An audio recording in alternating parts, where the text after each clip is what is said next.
Welcome back to my kitchen, Real Women of Philadelphia. My name is Sarah, and this is going to be my last entry into the competition.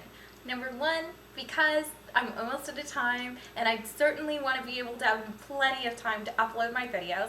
And number two, this is my last half package of Philadelphia light cream cheese. So I have to use it wisely, and hopefully you get to see this video. It's really warm here in Victoria today, and all I can think about is going for a walk, finding an ice cream truck, and getting a delicious orange creamsicle. But I want to get this video done first. So I thought, why not use my total excitement for an orange creamsicle and channel that into my dessert making today? So what I'm going to do is make my new invention, an orange creamsicle sponge cake, and use my old-fashioned sponge cake recipe. This recipe has a lot more milk than flour, so it's going to give a beautiful, delicious sauce on the bottom of my cake, and then a beautiful spongy topping for the cake part. It's going to taste really good, and I hope it really tastes exactly like an orange creamsicle. So let's get started. I've already preheated my oven to 325 degrees, and I've greased 6 of my ramekins, just with a little bit of butter. So I'm going to set my ramekins aside for a bit and get my cake recipe all mixed up. So the first thing for me to do is to cream half a cup of sugar, half a cup of Philadelphia light cream cheese, as well as a quarter cup of butter or margarine. So I'll add all that to a big bowl, use my beaters, and just mix it up until it's fluffy and light. My mixture of Philadelphia light cream cheese, butter, and sugar is all fluffy and delicious looking. And now I have to add in 2 egg yolks. So I'll add those in one at a time and continue beating between each one. And then I'll add in my orange zest. So I have 3 mandarin oranges in my zester out. So all I'm going to do is take all the zest off my mandarin oranges, and then I'm going to save the oranges themselves to use the juice for my orange creamsicle sponge cakes. So I'll add the zest, and I'll add a teaspoon of vanilla, and then I'll get started on the next step. I think my guesswork might be paying off because this is the perfect color for a creamsicle, and it smells just like one. The vanilla, the cream cheese, that makes up the creamy part, and the oranges are going to make up the orange part. I'm really excited to taste my new recipe. So next to the batter, I'm going to add 1/3 of a cup of flour and a 1/4 teaspoon of salt. So I'll mix that up, and then the last 2 things I have to add to the batter are 3/4 of a cup of milk and 1/3 of a cup of my orange juice. So here's my 3/4 of a cup of milk.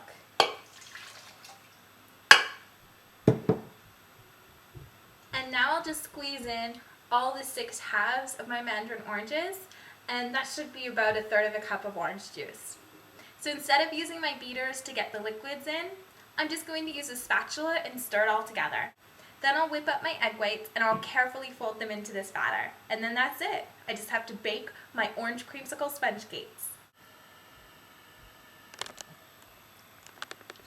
So here's the base part of my mixture. Everything's in it except for my egg whites. You can see it's really, really runny, but that's okay. Once I get my egg whites in, it'll be a little fluffier. And it's supposed to be like this because that's how it separates into a beautiful sauce and also a little bit of a fluffy sponge cake on top. So now I'll get a fresh set of beaters out and mix up my egg whites. Just the 2 egg whites that I saved when I separated my 2 eggs. So I beat my egg whites. Let's do the test to make sure they don't fall out of the bowl. I have to be careful though, these are my last 2 eggs. I'm out of Philly, I'm out of eggs, I'm out of creamsicles. I think I really need to go to the store. Okay, good, it worked. I don't have to put this video on hold. So now I'm just going to add in a tablespoon of sugar and continue beating these for just another minute. And then after all the sugar's beaten in and they're still in stiff, beautiful peaks, that's when I'm just going to fold it carefully into my batter and then ladle it into my buttered ramekins. So you can see the glossy shine that the sugar brought to my egg whites. So now I'll just fold it in and then I'll ladle them into my ramekins.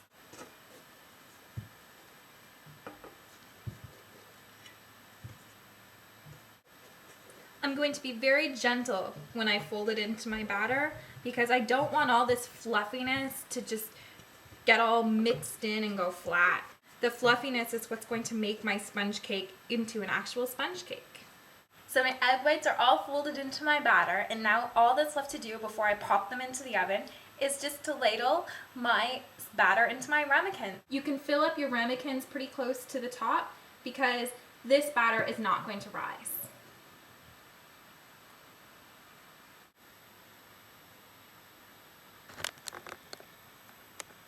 So my ramekins are all filled, and now I'm just going to put them all into a lasagna pan that's filled halfway up with some water just because I want my ramekins in a water bath.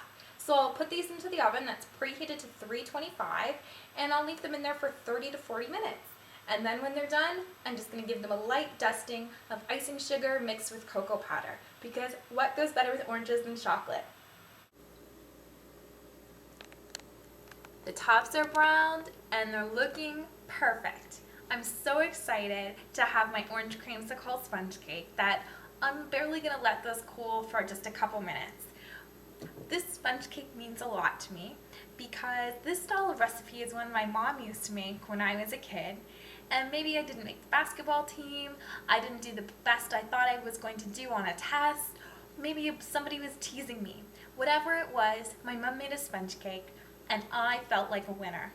It wasn't one of my new orange creamsicle sponge cakes, but it was a delicious sponge cake on its own. So I don't know if I'm going to be a real winner in the competition, but either way, the sponge cake tastes good and I'll be a winner somehow. So let's just get a little bit of a mixture of icing sugar and cocoa on top of my sponge cake, and then I can have a taste. So I have a tablespoon each of cocoa powder and icing sugar, and I'll just put a little bit into one of my loose leaf tea strainers and then just sprinkle a little over top of my cake.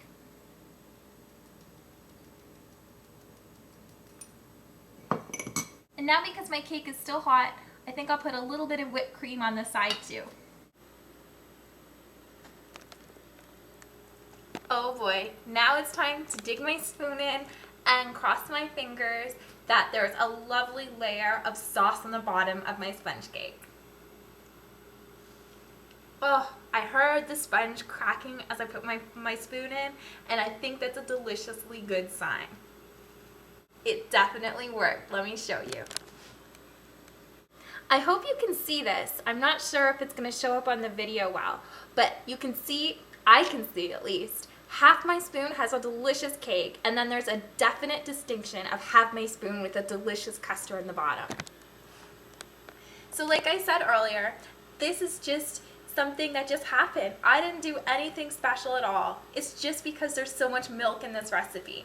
So now the moment I've been waiting for so long, my tasting.